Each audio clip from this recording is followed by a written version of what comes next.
నేటి ప్రార్థన. భూరాజులకు భీకరుడు అయ్యున్న మా తండ్రి యెహోవా, నీకే స్తోత్రాలు తండ్రి. ఈ భూరాజులందరూ, ఏలికలందరూ ప్రభువా ఏకీభవించి నీ అభిషిక్తునికి విరోధముగా, క్రీస్తుకు వ్యతిరేకముగా, క్రీస్తు సంఘమునికి వ్యతిరేకంగా నిలబడుచున్నారయ్యా. వారందరూ ఏకీభవించి వ్యతిరేకముగా ఆలోచన చేయుచున్నారు తండ్రి. వాళ్ళ ఆలోచనలన్నిటిని మీరు వ్యర్థపరచునందుకు నీకే స్తోత్రం దేవా. ఆకాశమందు ఆసీనుడు ఒక దేవా, వారిని చూచి నీవు నవ్వుచున్నందుకు నీకే స్తోత్రమయ్యా.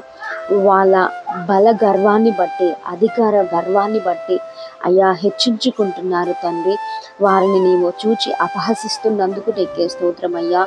ఉగ్రుడివై వారితో పలుకుతూ ప్రచండ కోపము చేత వారిని తల్లడింప చేయించినందుకు నీకే స్తోత్రం ప్రభువా.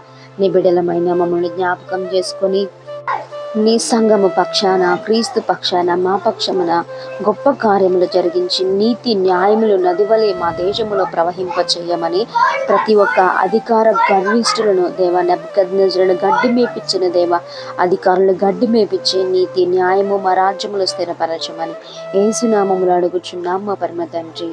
ఆమేన్.